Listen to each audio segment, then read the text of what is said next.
Florida will be going to Neyland Stadium to play Tennessee, and Tennessee is favored at 10.5, 11, depending on who you ask. This is an enormous game. College game day will be there. The eyes of the country will be there. There's huge implications for both sides. For Tennessee, you've lost 16 of the last 17 you've played against Florida. In a lot of ways, they've tried to downplay that part of it. Josh Heupel hasn't been there for a lot of those, obviously, but make no mistake about it. If Tennessee wins this game, is it program defining? I don't know about that. But it would be season defining to this point. It would be a stake in the ground for Tennessee to this point of saying, okay, we're here. We're here. All those things you used to say about the old Tennessee teams, you can go ahead and keep those to yourself because a new Tennessee is here in town, and we beat Florida. So how about that? For Florida, they're a team that has been very much so survive and advance. Obviously, kind of got, I don't want to say exposed, but they got hurt against Kentucky. I mean, Kentucky really had their way with them, went into the swamp, and put their stake in the ground. Obviously, Florida had that big week against Utah. And then last week against USF, we're watching that game saying the score is what? USF is doing what on the ground to Florida? Holy cow. I mean, I don't know how many of you watched that game, but USF with a bad snap and a bad hold, they were pretty close to having a chance to tie that thing up in the final seconds. I mean, USF was in every sense of the word in that game. It's a credit to that program, credit to Gary Bohannon, the quarterback for USF. But all that's to say, with how much you have in stock at Florida, you should not be playing USF that close in the swamp. So when it comes to this game, if Florida can find a way to beat Tennessee at Neyland, I think it would calm a lot of the storms that are potentially brewing underneath at Florida, if that makes sense. It would quiet a lot of the concern around Anthony Richardson, around this offense. It would be a big deal. Enough talking. If Florida's going to win this game, there's a couple things that have to be shored up because they got some issues. The first issue is Ventrell Miller, your linebacker, is not playing in this game. And obviously from a talent standpoint, that's a huge loss. Anytime you don't have big 51 on the field for you, that hurts. However, from even a probably more impactful perspective, he is the Wi-Fi of that defense. He gets the signal in, he communicates to everybody else, and it's quick. It's high-speed Wi-Fi. It's high-powered Wi-Fi. He makes sure that everybody's on the same page and everybody is connected. Last week against USF, you saw many a time that Florida defense looked just confused, out of sorts, not on the same page. Well, your Wi-Fi is out. That's why. And so can they correct that? Can they be better at that? I think ultimately what has to happen, you have to go to a more simplistic approach on defense. It's got to be, I don't want to say vanilla, but it's got to be basic in terms of a communication standpoint. We don't need 7 or 8 checks. We don't need to have a million different things that we have on the docket that week. We just got to make sure we're sound. And if that means playing a more simplistic scheme, I think that's what you got to do. Either that or have somebody else be the Wi-Fi and catch up quick, fast, in a hurry. On top of that, defensive depth is going to be a huge thing to watch in this game, especially with how fast Tennessee goes. They run a lot of plays. Third down, early third downs, will be crucial in drives for Florida. Because this defensive line, they're solid in that first group. However, as the game wears on, as they play more snaps, they're big boys. They get tired. The second unit isn't quite as strong as the first unit. That's why they're the second unit. But there's a bit of a drop-off there. And so for Tennessee, you want to sustain drives and be able to wear those boys out. But for Florida, getting off the field on third down early in the drive, not having new set of downs, then we get off the field. It's 9 plays. You don't want to get to 9 plays in the drive and then finally get off the field. You want to get off the field on that first set of third downs and get out of there. Get your boys a rest, get them some oxygen, let them get their legs back underneath them because that's going to come back to bite you in the third and fourth quarter. Dan Mullen, the former head coach at Florida, didn't leave the cupboard bare. This is all per Nick De La Torre at Gators Online. He gave me this metaphor. He said, Dan Mullen didn't leave the cupboard bare, all right? He left some really solid pieces. There's a lot of good players on that defensive line. However, he just didn't leave it very much stocked. Meaning, you can have dinner with your wife or your significant other, whoever it is. You can have a dinner party, of probably 3 or 4 people, you just can't host a banquet. You can't do the 10 to 15 people coming over to your house. What I mean by that is there's good players on this roster, especially on the defensive side, but the depth is an issue. The depth is lacking. Will that lack in the future for Florida? I don't think so. I think Billy Napier is going to get enough guys in there to where they feel confident about what they have going forward. But in this game specifically, they need to find a way to minimize the snap count on those guys as much as possible. Gervon Dexter, through 3 games, your big D tackle, got 150-plus snaps. Folks, that's not good.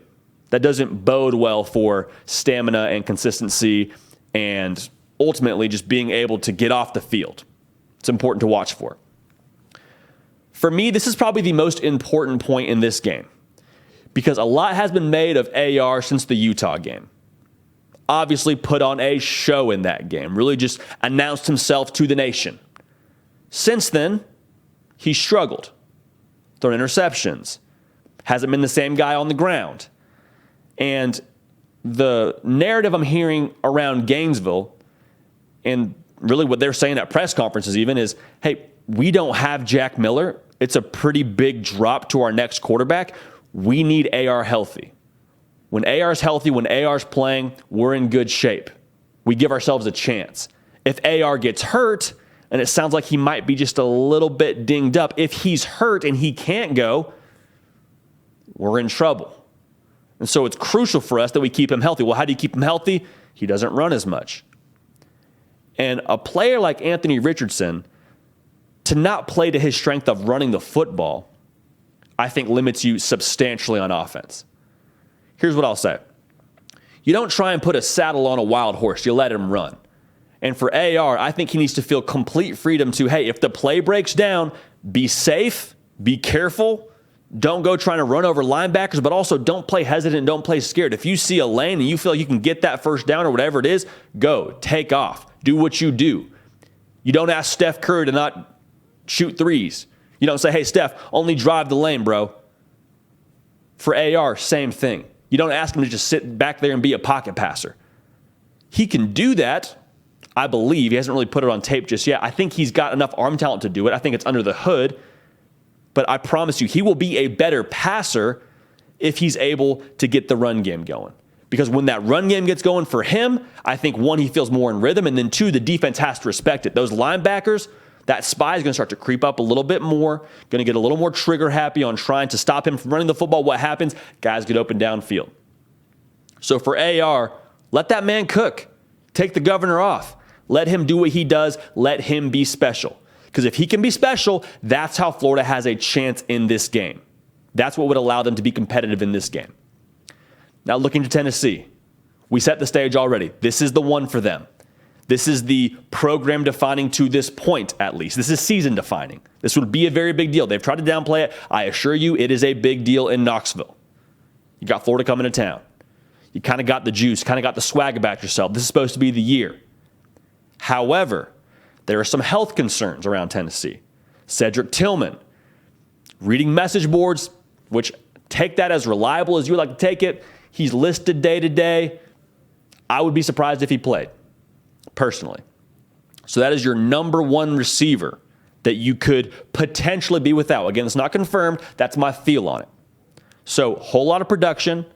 Hendon Hooker's safety blanket, not playing in this game, likely, in my opinion. Let's assume you don't have him. So if you don't have Cedric Tillman, got to have another wide receiver 2 step up. We talked about it in the preseason. Can somebody else be that counter to him? Well, you're not the counter now. You're the main guy. You look to Jalen Hyatt, look to Brew McCoy. Those 2 cats need to step up in a big way in this game to keep with our health concerns. Dylan Sampson, Jabari Small, both are a little bit dinged up, to say the least. We don't know 100% what they look like going into this game. So with that being said, with how Josh Heupel's offense is, they know they have to run the ball to then open things up vertically. My question is, how long does that take? Even more so, who is that with? It sounds like they may need to ask a little more of Hendon Hooker in the red game. Because when that box starts to tighten up, more things become available downfield. And that's where Tennessee thrives. That's where they're in rhythm. So does that happen in the first quarter? You start to get some big plays and then pop the top on Florida pretty much? Is that what happens, where you kind of just hit it early, get going, get rolling? I think that's what needs to happen. What you want to avoid is you get into the second quarter, get into the third quarter. It's the third quarter. We're still trying to establish the run, and our offense still hasn't really caught the tempo yet. Well, Florida's able to just play their game then. And you're not putting pressure on Florida to score points. The way that this game gets out of hand is Neyland Stadium, the powder keg that it is, gets ignited by a quick Tennessee start.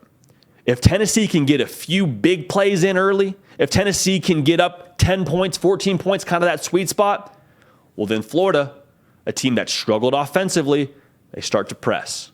Start to ask a lot more of AR than I think you really want to. They start to press. Pressing leads to mistakes. At that point, things could get real out of hand in Knoxville. Things could get riled up quick, fast, in a hurry. The checkerboard stadium's going on. You got the power tee, all that. That would cater to a quick start, and a quick start could cater to that thing getting crazy. So I'm excited to watch that. Because defensively, you're going to ask Anthony Richardson to beat you throwing the football. That's what you're trying to do. You're trying to make him a passer and just keep it all in front of you. You do not want him to go crazy Utah mode like he did. Keep it all in front of you. The hinge point for that is you then need your corners to win their matchups. Because if receivers are running wide open downfield, then we got issues in itself. We'll see what happens there, but that's something to keep an eye on, kind of food for thought. When it comes to our prediction for this game, I think Tennessee has waited a long time for a game like this. Again, in Neyland, Knoxville will be bumping Hendon Hooker.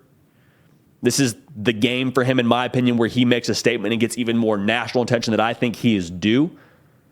I think they are able to do enough early in the run game to hit some big plays in the pass game deep.